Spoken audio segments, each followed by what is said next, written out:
Hey, you're representing the carburetors here.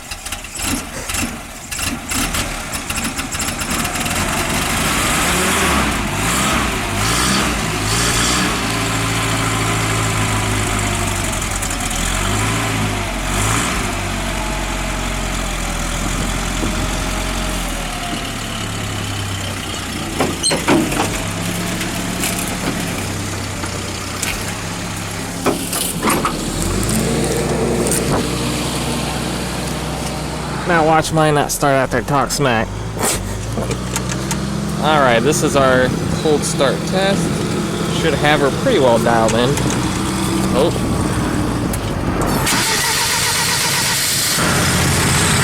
Beautiful. Still have to fuel prime a little bit longer, but started up pretty good without it.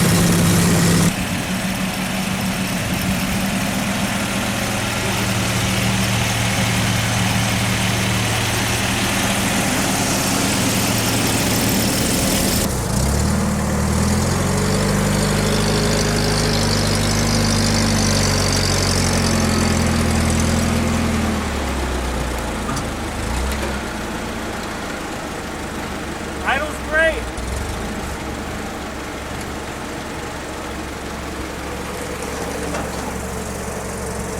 Okay, we got a little bit of rock obstacle here that we're gonna just creep over, and we're gonna watch the TPS sensor and the idle.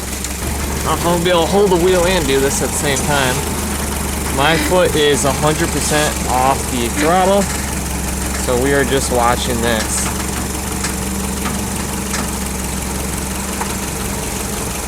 If I give it some throttle, immediately goes back down idle, does not hold itself at a higher RPM before it drops back down. So the pedal is linear with throttle response.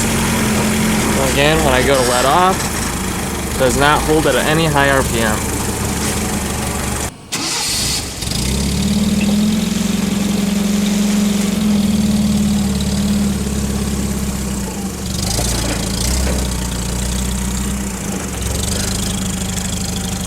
No feet on the throttle.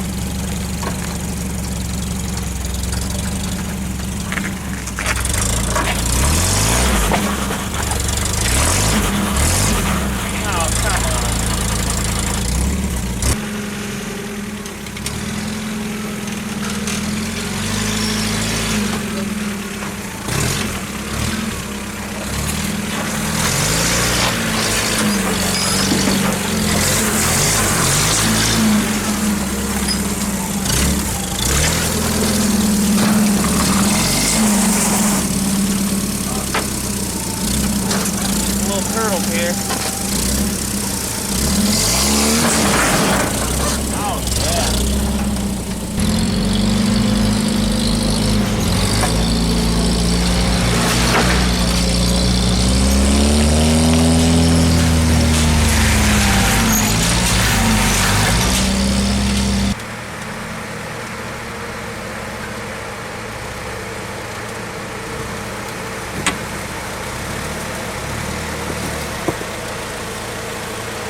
I've got the Jeep all ready for our first test. This is going to be miles per gallon. This is something I absolutely don't consider when I purchase a vehicle or do a modification. None of that matters to me. But it is pretty interesting to see, is the Sniper making a difference in fuel mileage versus a carburetor? So what I've done is installed 7x16 non-directional tires, because this is pretty much the tire that everybody's running. I didn't want to put the tractor tires on here and kind of throw things off. So it's an average size tire and wheel. We're going to record this experiment using my cell phone. So I've got an app that measures GPS speed and mileage and of course time. So we're going to figure out exactly how far we actually drove the Jeep, because the speedometer and the odometer on the Jeep is just not super reliable. As for fuel consumption, this is my fuel tank. I've got the fuel level right here on the side. That's basically my visible fuel gauge. And I put a piece of tape right around the current fuel level. So if I shake the Jeep,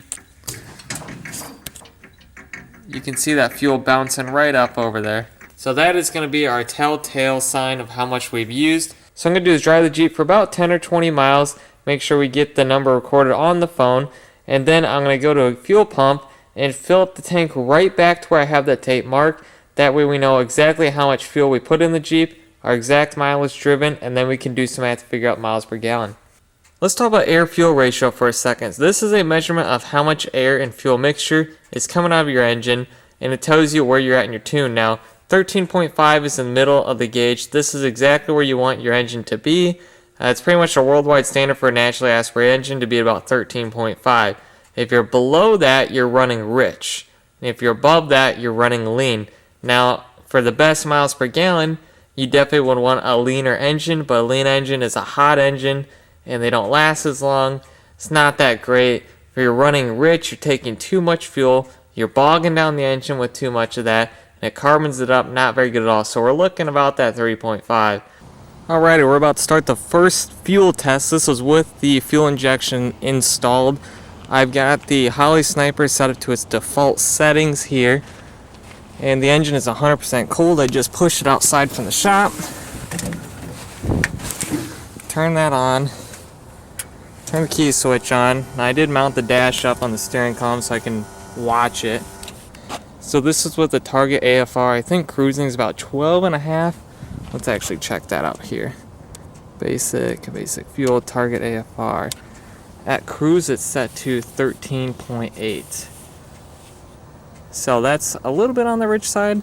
I saw some guys in the forums are doing 14.5, 15. So I'm gonna leave it alone for our first run. It is freezing out here, so I've got my helmet.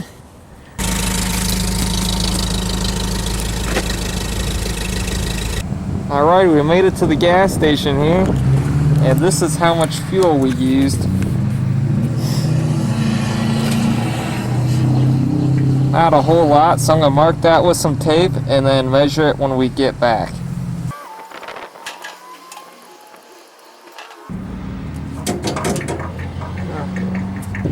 For the trip home, I'm going to change our cruising Target AFRs. We're going to try 14.5 and see what happens.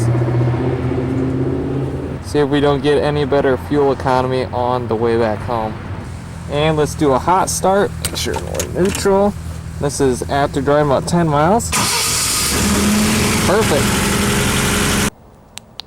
We just made it back from our about a 20-mile round trip, and now we're going to see exactly how much fuel we used. We got to fill it up to the top of the bottom tank to figure out trip 2's mile per gallon, and then we got to fill it up to the top of the top tape to figure out trip 1. We got the fuel pump set to 000 all the way across, so we'll see what we find. I'm going to think trip number 2 took less than trip number 1. Alrighty, fuel level brought back to the top of the blue one. As you can shake it, you see it's bouncing right around good. I don't know if you can see, I know this gas pump's a little fuzzy, but... Alright, there's 0.7 of a gallon. So now we're going to try trip number 1.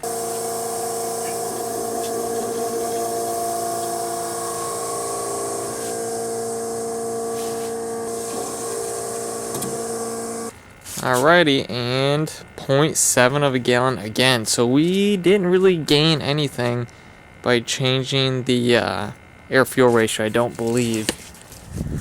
Pretty surprised that we didn't gain any miles to the gallon by changing the parameters. Now, we didn't change it a lot. Checked on the GPS. I drove 21 miles on the Jeep. I thought it was about 20, but it's actually 21. So we're going to do that, and we use 1.4 gallons. That brings us to 15 miles to the gallon. Not bad at all. I saw in the forums we were talking about they get between 12 to 15 miles to the gallon, and that was with me running the throttle, maybe 20% or so. I was cruising in third gear on the T90, fourth gear in the T98, which is a 1-to-1 ratio, and that was with no overdrive at 40 miles an hour. Good steady pace. Any faster than that, you're really pushing the Jeeps. Any slower, you're kind of dogging it. So that's my baseline test. I was able to do 40 miles an hour almost the entire trip. The only time I couldn't is when I went to the one stop sign and had to turn around and come back. So we're going to answer the age-old question here. Actually, two questions. One, what is the fuel mileage of the Sniper compared to a standard carburetor? Second question we're going to answer is, let's say you broke down on the side of the trail, something is wrong with the Sniper or a spare fuel pump. You don't want to carry a spare Sniper setup because it's too much money. However, you have your stock carburetor parts that you took off to install the Sniper. So you've got your fuel pump, carburetor, your choke cable, a gasket that has not been cut with a little diffuser in it, and a new fuel pump gasket. How long does it take us to remove the Sniper and put this stuff back on to get you back home? Now, my personal belief is that the Sniper is probably not going to be any less reliable than this setup, because you got to remember, what is the first thing that you do when you get an old vehicle? You have to rebuild the carburetor and replace the fuel pump. These two are very prone to fail.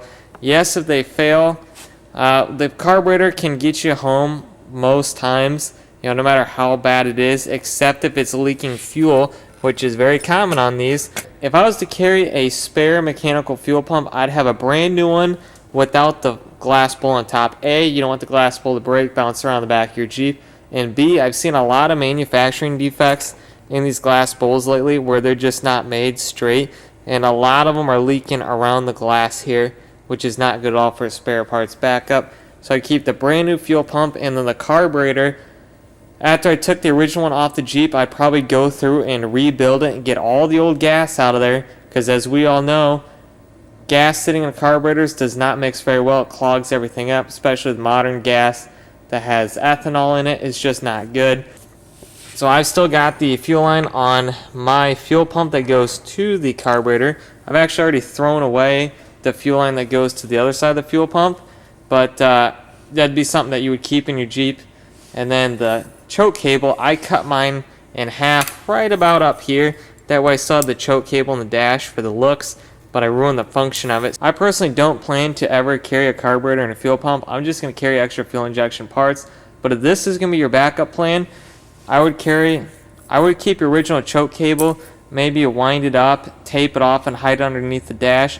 And then you can actually leave the fuel lines, especially the rubber, on your Jeep frame, just block them off. And then if you ever need them, you can just take your block off out of it, plug it into the fuel pump, and you're pretty much good to go a lot quicker than what I'm going to have to do.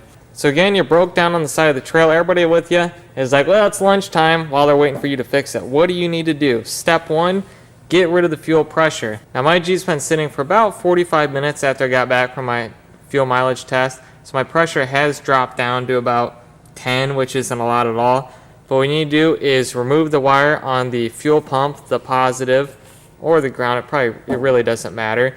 You want to crank the engine over, and if it starts, just let it run until it dies. If it doesn't start, just crank it until fuel pressure is down to 0.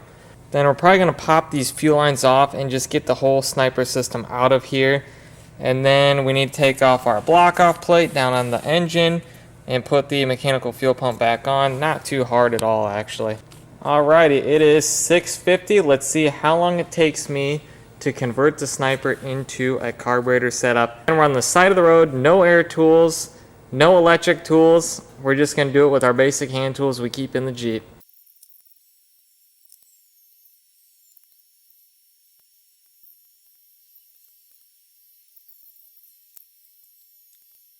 Carburetor back on. Carburetor is 100% hooked up.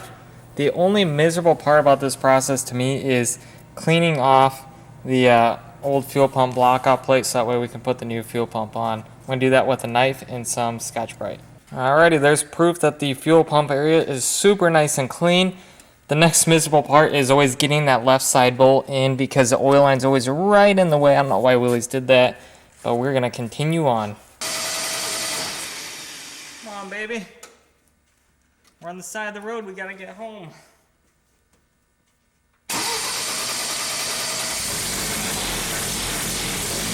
And there we go. And what's our time? 7:47 under 1 hour. Not bad. Here are all the tools I needed to remove the entire fuel injection system and to put the carburetor back on. Now you can actually get rid of these two nut drivers. I only use these to tighten and loosen hose clamps because I don't really like using a screwdriver, but you don't have to have those. Here's an overall look at the trail fix. I do not have a fuel line staged for a carburetor. You can actually have one of these, like I mentioned before, in your engine bay, ready to go, just blocked off. What I did is I ran mine all the way down the side of the body because remember my fuel tank is in the back. Then I blocked off the old return line, and then I put my feed line in the old return line because I have the downspout that goes to the bottom of my tank. That's why I was able to use that. And as I mentioned before, I do not have a choke cable hooked up. Yes, I've got it in my dash, but I cut it in half. So I made this one up really quick just to get me home. But overall, not much to it at all. Just zip tie everything out, get it out of the way, get it away from your exhaust and your clutch pedals, and you're ready to go. Alrighty, time for the fuel test on the carburetor. And I've got the fuel tank filled up, and the fuel line is right at the tip of the left side of this tape. We're going to see what happens. We know the EFI did our fuel test, 15 miles to the gallon. What do I think our carburetor is going to do? If I had a bet, I'm going to say 13. I don't think we're going to see a huge difference, but I would have to think the EFI would be a little bit more efficient. If not, you know, I can understand both ways. I'm not going to say that my carburetor is perfectly tuned, but I don't think anybody's carburetor is ever perfectly tuned, so we should be comparing apples to apples here. And I wanted to do an EFI versus carburetor on this Jeep because this is our dependent variable. It is worth noting for this test that I had my carburetor professionally rebuilt about 6 months ago when my engine was rebuilt. Here are the parts carburetors because it took about 3 to make one good one because some of the internals were just worn out. And all the instructions were followed to a T. We also used the original metering rod and float gauge set. So I mean everything was done the way it's supposed to be done. It's not like I just threw on some gaskets and just went at it. The whole thing's been gone through. Alrighty, it's going to be a dark and coldy ride, but I want to keep the same temperatures, same weather, same road conditions, etc.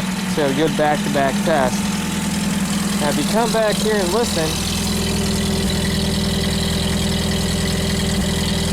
there's a little bit of a misfire on the Jeep, which all of my Jeeps do this. I don't know if it's just bad carburetor tuning or just how they are, but I've never been able to get rid of that. I'm sure other people do, but that's just how most Jeeps that I've ever owned are. I've owned dozens and dozens that do this, so nothing we're going to do about it right now. Alrighty, let's get rolling. We're back right across the street from the gas station, and let's see how much fuel we have used. From a visual, it looks about the same we used last time. I'm not going to mark it because we're not making any changes to the Jeep, obviously. So I'm going to just drive it back home, and then we'll just fill it up all at once to get our total trip fuel consumption. Okay, here's our carburetor hot start. Not bad. It's actually pretty good. Let's see what our fuel consumption is.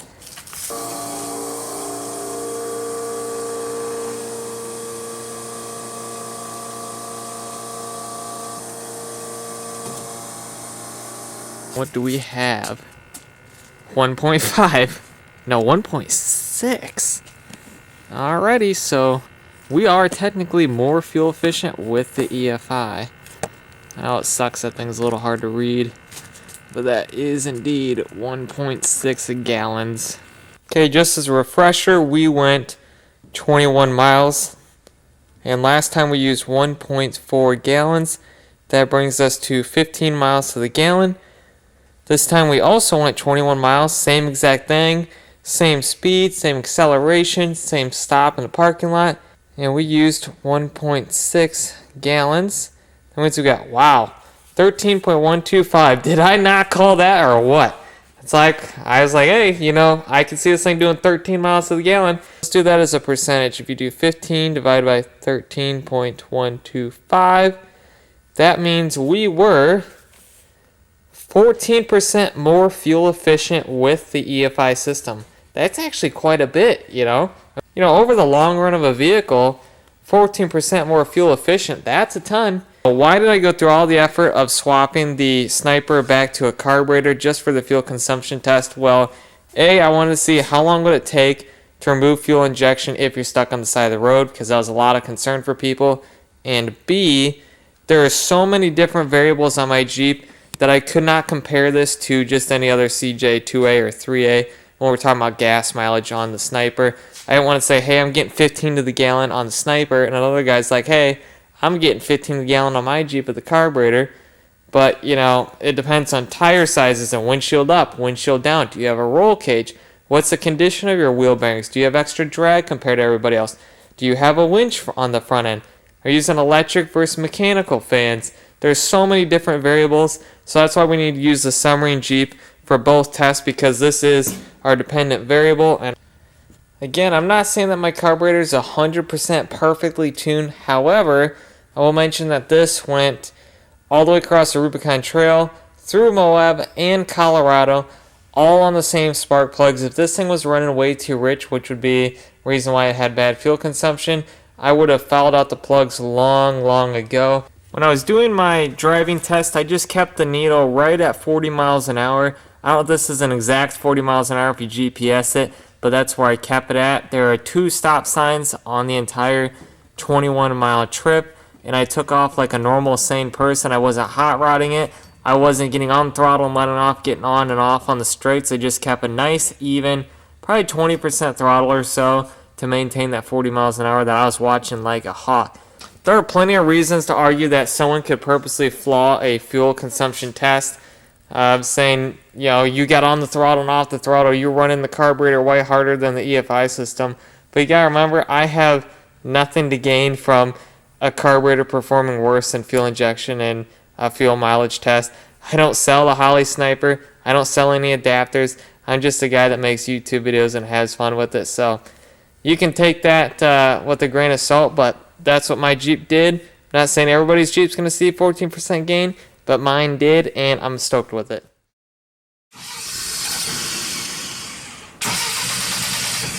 I'll pull the choke out.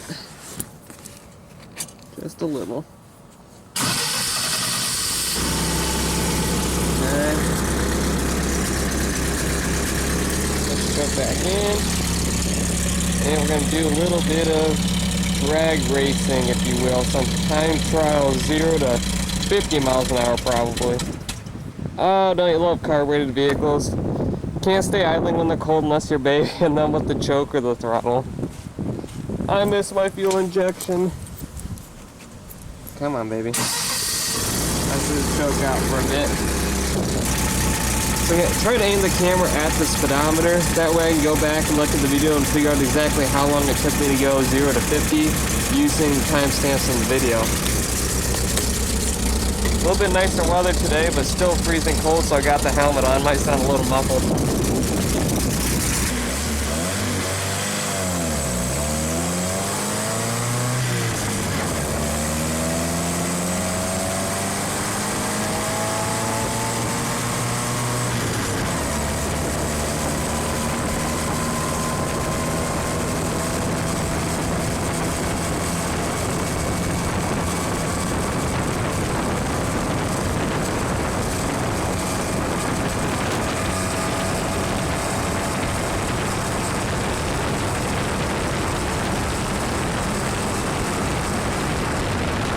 Now I can finally take out the carburetor and put back on my beloved fuel injection, and we're going to do our speed run test with that.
I'm filming this right after we got back from the off-road park. Finally got the Jeep all washed off, and I tell you what, I had an absolute blast. I mean, you could not get this thing any more sideways than what I had it. When I jumped out to grab the camera on the one really cool clip where you could see the whole bottom side of the Jeep, I actually popped out through the roll bar because the whole thing was laying over on its side against that dirt wall. Man, the Sniper just... The more and more I drive it, the more I'm amazed by it. But I would like to mention, I was having a lot of issues keeping my air cleaner horn on. I just think the problem is it's such a tiny lip down there that there's not enough for the air horn to grab onto. And naturally, when you tighten that clamp, it's wanting to push it up out at the same time. So what I did on the trail is actually just zip tied this part of the horn down. I think what's happening is this whole air cleaner setup is trying to pull it upwards. So by holding that thing down, I think I solved that problem. It's not a good permanent fix, but it worked for the video at least. And then I did put a hose around the open section up top here. And then I did change the alternator right before I left for my trip because the previous charging system was just not up to par. And truthfully, this one isn't either. At least what I've seen with my electric fans. Because you gotta remember, I've got two electric fans, I've got a high pressure fuel pump, I've got the Sniper, headlights and taillights and all that stuff running at one time. It's just not a good combo at low RPM. I'm going to insert some clips here of me attempting to start the Jeep. Yeah, I might need a little more work.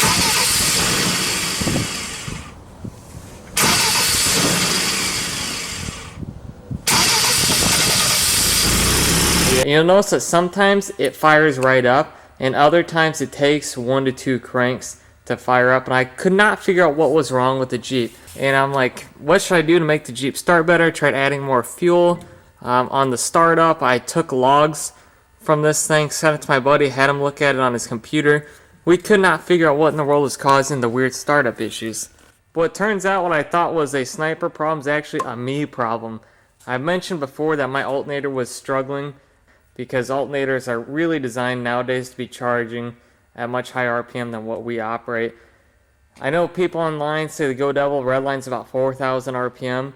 At 3,500 RPM, I felt like I was going to blow the thing up. So these things are really, really low RPM. So for this video, I put the old alternator back on that's designed for a Jeep. It says 105 amps at low RPM, etc., etc. Put the different pulley on it, and I ran that. And what's interesting is with that alternator on and my battery charged, thing fired up instant every single time. I mean, I tried over and over and over, and the Sniper would just always fire. So when I was chasing an issue within the Sniper, it's actually an issue on battery voltage. I'm sure it has to do with the coil not getting the voltage that it needs. So you'll see right here, my battery is showing 12.4 volts. When you start cranking the Jeep over, that voltage drops significantly. And pairing that with trying to fire off the coil at the same time is just not good at all for the ignition system. And that was a little difficult for me to realize because my Jeep has the early CJ5 style bell housing or like an M38A1. So that way I have a certain ring gear tooth that works with the high torque Toyota starter. The reason how I found out that starter is ultra forgiving is when I was out at Rubicon and I had an alternator that just wasn't charging a whole lot, I could keep running the starter even if my voltage was at like 12 volts or 11.7, etc. And then when I took the dead battery out of my Jeep and put it in another one to get charged, sometimes it wouldn't run their starter because their starter took a lot more amperage than what this one does. So something to keep in mind there when you're diagnosing your Jeep. Just because the starter turns over quick, especially if you have the high torque Toyota one, does not mean the coil's getting the adequate voltage that it needs. I also like to mention, if you're having some trouble with your Jeep starting, you need to make sure you have solid core spark plug wires. I went and looked up mine online, and these are actually a stranded core wire. So I know that Holley really recommends a solid core wire because the interference between them all might affect startup conditions. And hey, if anyone wants to get crazy and do computer controlled timing, I saw on Holley's website they actually sell an aftermarket crankshaft angle sensor. And they've got a coil on plug setup, so you can have an individual coil for every single spark plug. because these intake manifolds are pretty inefficient the way that you got one chamber that splits in between two combustion chambers. So with the computer controlling your timing, it can alter when each spark plug sparks to accommodate for things like this. I might try that someday, but for now, this is working totally fine. So my final thoughts with the almighty carburetor versus the Holley Sniper. I won't go back to carburetor, we'll put it that way. I am in love with the Sniper. The more I drive it, the more time I get behind the wheel. I probably got 3 or 4 hours right now, and I'm absolutely in love with the thing. The number one argument you're going to see for the carburetors is, well, they worked great for 75 plus years and they're easy. You can work on them with the screwdriver. That's all very true. I've got tons and tons and tons of time off-roading carburetors. Don't have anything against them. However, just because it's adequate doesn't mean it's the best solution. Why would you have running water in your house when you can go outside and hand pump the well, put it into a bucket, and bring it inside and take a bath with that? Why would you have plumbing and fittings and all that stuff to have running water in your house? That seems overly complicated, right? Just because something's simple doesn't mean it's always the greatest setup. All jokes aside, as long as your Jeep runs, drives, and stops, you can get through the trail and have some fun. That's all that matters. I know that with my Jeep the way it is right now, I'm having more fun than ever before with it. I can hop in, turn the key, and just go.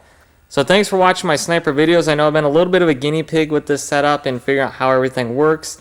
But I feel like with all of our collective knowledge and as time goes on, we're going to learn more and more about the setup.